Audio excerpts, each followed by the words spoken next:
नमस्कार साथियों, एक बार पुनः स्वागत है आपका हमारा यूट्यूब चैनल पर। साथियों, आज हम बात करते हैं ओशो की उस कहानी की। एक उनके साधक ने ओशो से पूछा कि मेरी सिगरेट की आदत नहीं छूटती है। साथियों, जैसा कि आपको पता ही है, इस चैनल पर उन बातों को उन कथनों को आपके सामने पेश किया जाता है जो ओशो द्वारा अपने समय में कहे गए थे। तो एक साधक पूछता है कि मेरी सिगरेट की आदत नहीं छूटती है। ओशो ने बड़ी सादगी से जवाब दिया कि सिगरेट की आदत नहीं छूटती है तो इस छूटने के पीछे आपके दो कारण हैं। नंबर एक तो यही है कि बंधन ये दोनों तरफ का है। आप सोचते हैं कि आदत नहीं छूटती, सिगरेट नहीं छूटती। मैं कहता हूं कि सिगरेट को आप नहीं छोड़ते। सिगरेट को छोड़ना और सिगरेट को पकड़ना ये दोनों अलग अलग प्रक्रियाएं हैं। आप सिगरेट को छोड़ना नहीं चाहते, इसलिए सिगरेट आपकी द्वारा नहीं छोड़ी जा सकती है, क्योंकि सिगरेट का पैकेट है, माचिस है, वो दोनों आपसे दूर रखे हैं। पहले तो दूर रखे हैं, दूसरा यह है कि सिगरेट को आप खरीदने जाते हैं। सिगरेट कोई ऐसी वस्तु नहीं है जो आपकी किचन में बन रही हो, आपके पास अपने आप आ रही हो, कहीं आप जा रहे हो, कहीं आसमान से बरस रही हो, ऐसा तो है ही नहीं। सिगरेट तो आप खरीद कर लाते हैं। हालांकि आप खरीद के सभी वस्तुएं लाते हैं, लेकिन कुछ वस्तुएं लाते हैं फिर वो रसोई में बनाई जाती हैं, उन्हें कोई पेश करता है। लेकिन सिगरेट जैसी चीज़ जिसको आप छोड़ना चाहते हैं वो आप खरीद के लाते हैं। तो सिगरेट जितना आप कहते हैं सिगरेट छूटती नहीं है, मैं कहता हूं कि उतना ही आप सिगरेट को छोड़ते नहीं हैं। उस आगे कहते हैं, पहली बात ये सिगरेट छोड़ने की बात आपके मन में कैसे आ गई? इतनी छोटी सी बात के लिए आपने इस सत्संग में, इस प्रवचन में रखा है, तो आप इस अपने प्रश्न की गहराई में जरूर जाएं कि आखिर सिगरेट छोड़ने की बात कहाँ से आई। इतने तुच्छ बातें कहाँ आप लाद के लाए हैं। और आपने कहा कि सिगरेट छूटती नहीं, इसका मतलब है सिगरेट आपके मन पर हावी है, आपके तन पर हावी है और आपके जो है जीवन पर भी हावी है। तो ये तुच्छ बातें हैं, ये इस लायक नहीं है कि इनको इतना सार्वजनिक किया जाए। हाँ, सिगरेट पीना कोई पाप आप है नहीं। आपने अभी तक जो सीखा है आप कुछ बताया गया है, तो उस पर थोड़ा विचार करें कि आपने सुना है किसी से कि सिगरेट छूटती नहीं है या सिगरेट पीना पाप है।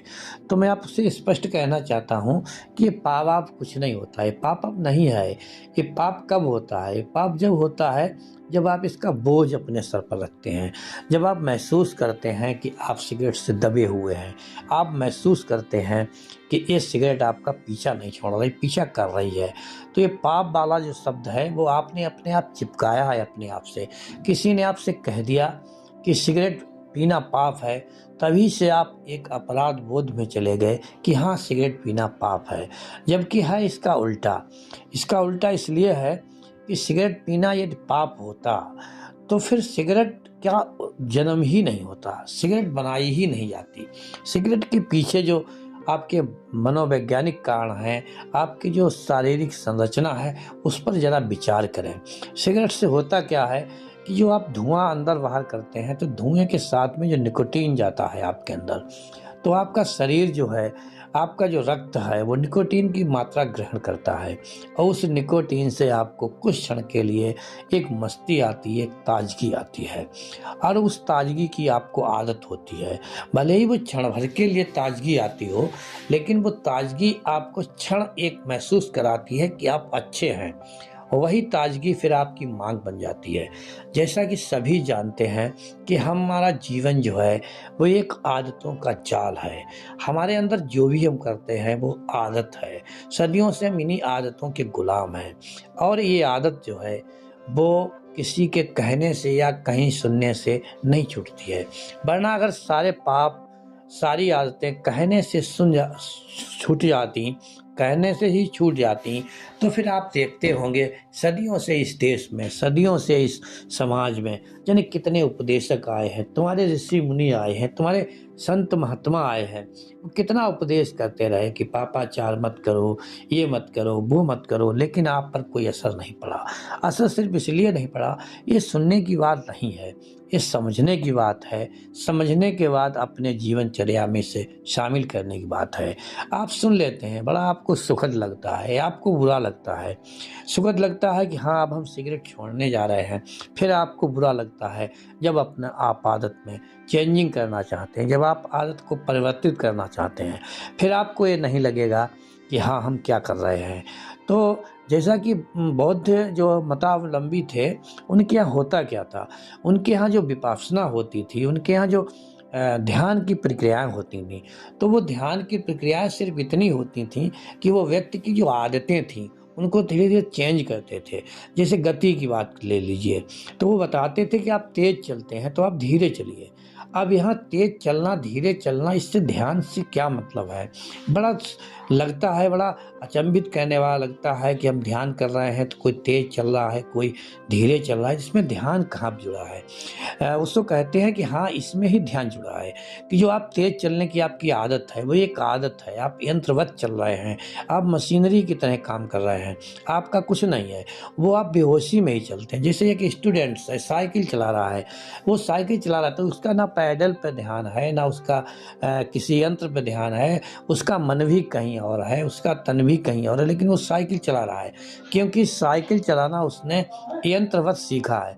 और यंत्रवत जो काम सीखा जाता है वो बहुत अजीब तरह का होता है, उसमें परिवर्तन लाना बहुत बड़ी एक खोज होता है, बहुत बड़ी प्रक्रिया होती है। उस प्रक्रिया को तोड़ने के लिए, दोहराने के लिए जो आप करते रहते हैं वो हमेशा होता ही रहेगा। तो आपको मुक्त करने के लिए वो आपको ध्यान में उतारते हैं, और ध्यान में उतारने के लिए वो आपको क्या करते हैं, आपकी आदतों में चेंजिंग करना चाहते हैं।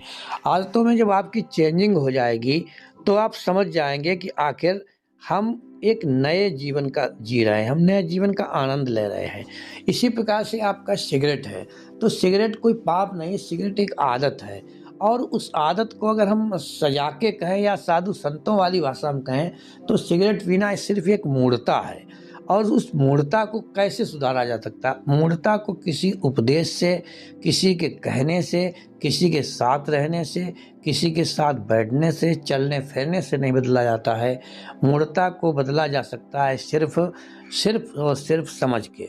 जब आप समझ जाएंगे, जब आप अपनी मूर्खता पर हंसेंगे, आपको लगेगा कि मैं सिगरेट पी रहा हूँ, क्या कर रहा हूँ, थोड़ी सी तंबाकू, थोड़ा सा कागज, उसको मैं खींच रहा हूँ, मुझे कुछ आनंद मिल रहा है। जब आप ऐसा करेंगे फिर वो आपका आनंद भी तरोताहित हो जाएगा, अर्थात उस आनंद आना बंद हो जाएगा, क्योंकि आप समझ जाएंगे कि मेरी ये मूर्खता मेरे लिए नुकसानदायक भी है।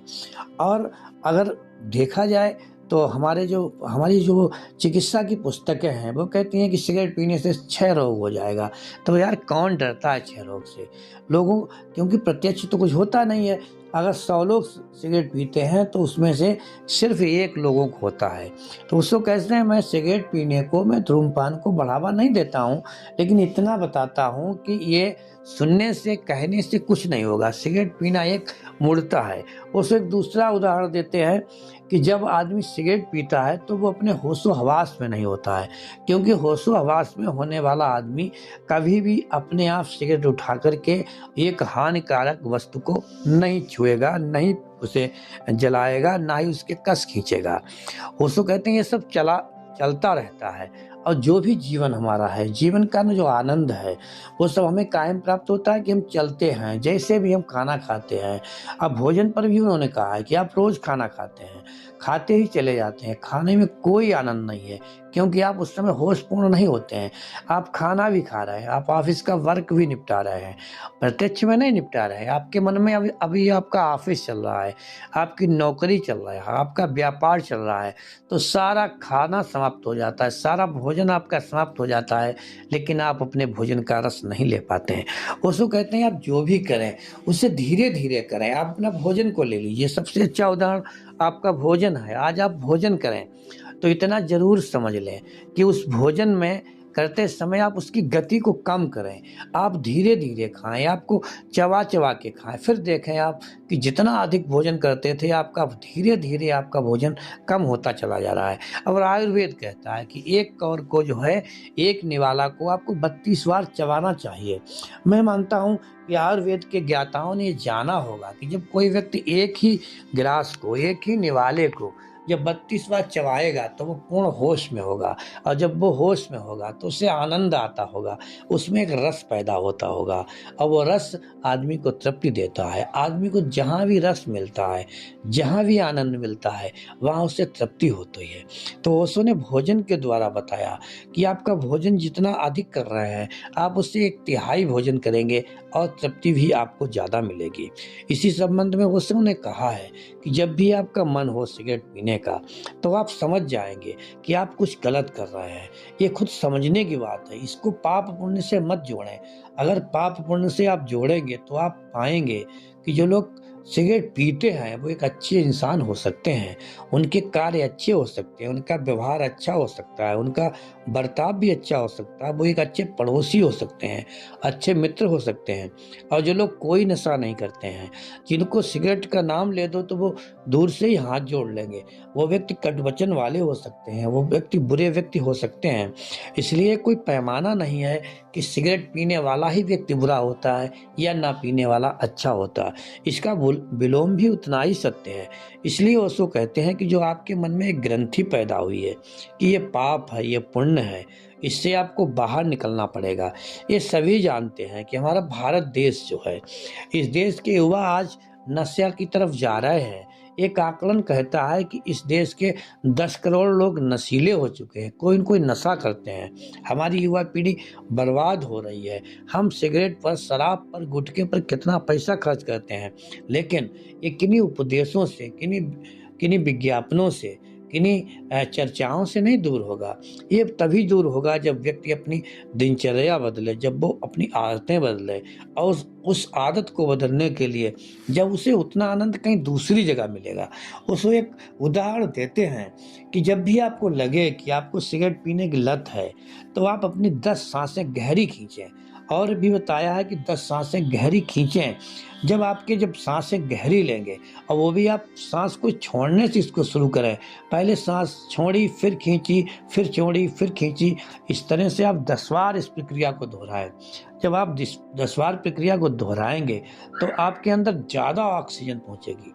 जब ज़्यादा ऑक्सीजन पहुंचेगी तब आपके शरीर में एक ताजगी आएगी। फिर आपको होश नहीं रहेगा कि मुझे किसी बाहरी आनंद की ज़रूरत है, आपको निकोटीन की ज़रूरत है। धीरे धीरे आपकी आदत छूट जाएगी, आप पाएंगे आप पहले से ज़्यादा आनंदित हैं। तो जैसा कि ओशो कहते हैं कि 10 करोड़ युवा आज, 10 करोड़ लोग आज जा रहे हैं नशे की ओर। उन सबको यदि ध्यान में उतार दिया जाए, यदि उनको इस मूर्खता को समझा दिया जाए, तो धीरे धीरे करके देश से नशा का नामो निशान मिट जाएगा। लेकिन ये प्रक्रिया केवल सुनने मात्र से नहीं है। आप यहाँ बैठ के जो सुनते हैं आपको आनंदित करता है, फिर आप जैसे ही इस भवन से बाहर निकलते हैं, आप अपने पुराने आदतों की जाल में पहुंच जाते हैं। उस जाल में पहुंच के फिर आपको उन्हीं आदतों में रस आने लगता है जो आप अभी तक करके आए हैं। उसको कहते हैं उस रस को, जो एक बाहरी रस है, जो एक आडंबरपूर्ण रस है, उससे बाहर निकलने के लिए आपको एक नवीन रस में जाना पड़ेगा, और वो रस ध्यान के अलावा कहीं है नहीं। वरना तो देखा है हमारे देश में कितने बड़े हुए हैं उपदेशक, कितने बड़े अच्छे लोग हुए हैं, संत महात्मा ज्ञानी जन हुए हैं, लेकिन उनके उपदेशों का जनजीवन पर कोई असर नहीं पड़ा है। उन्होंने कहा, उन्होंने सुना, किसी ने कहा, किसी ने सुना। ये प्रक्रिया लगातार चल रही है, लेकिन परिवर्तन नहीं हो पा रहा है जैसा हम चाह रहे हैं। हमारे सपनों का भारत नहीं बन पा रहा है। उसका एकमात्र कारण यही है, सपनों का भारत इसलिए नहीं बन पा रहा है क्योंकि हम लोग जो हैं सिर्फ सुनने में आनंद लेते हैं। आपने देखा होगा कहीं दंगल हो रहा है, कितने सारे दर्शक हैं, वो ताली बजाते हैं। विचार करें कि कहाँ कोई खेल हो रहा हो, वहाँ दर्शकों की भीड़ होती है। भीड़ क्यों होती है? आदमी दर्शक बनना क्यों पसंद करता है?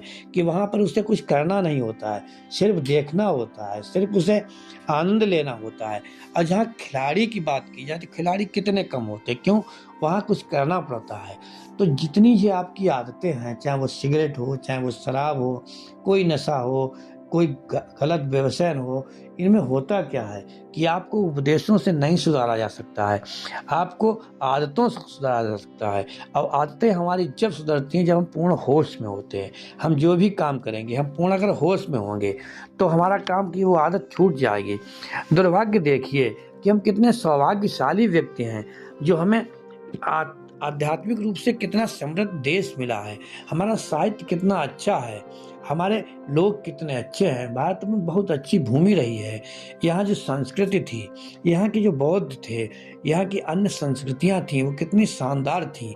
उन्होंने हमें ध्यान में उतरना सिखाया। यहाँ तक कि ध्यान के मामले में देखा जाए तो सबसे ज़्यादा प्रसिद्ध कौन था? गोरखनाथ जी प्रसिद्ध थे।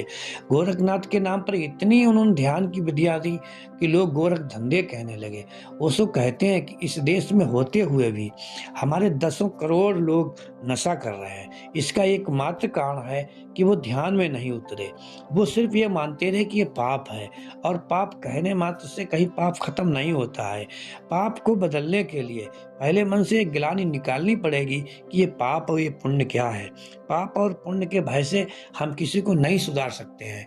हमें उसे वही आनंद देना पड़ेगा जो उसे उस वस्तु से आनंद मिलता है।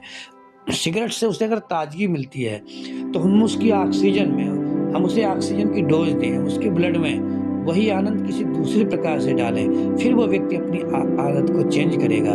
ओशो के कई बार उनके प्रवचनों में सिगरेट का जिक्र आया है। कई बार उनसे पूछा गया है कि मैं सिगरेट पीता हूँ तो मैं आदम हूँ, मैं नीच हूँ, मैं पापी हूँ। हर बार ओशो ने यही जवाब दिया कि पहले अपने मन से एक ग्रंथि को दूर कीजिए कि आप पापी हैं, आप कोई जो है बुरा काम कर रहे हैं। ये बस इतना ही बुरा है कि आप जो कर रहे हैं वो मूढ़तापूर्ण कर रहे हैं। जिस दिन व्यक्ति अपने होश में जीना शुरू करता है उसकी ये सारी आदतें छूट जाती हैं और वो ध्यान के आनंद में आनंदित होता है। श्रोताओं, कैसी लगी आपको ये कहानी? कल फिर मिलते हैं एक नए कहानी के साथ। तब तक के लिए जय हिंद, जय भारत। नमस्कार साथियों, एक बार पुनः स्वागत है आपका हमारा यूट्यूब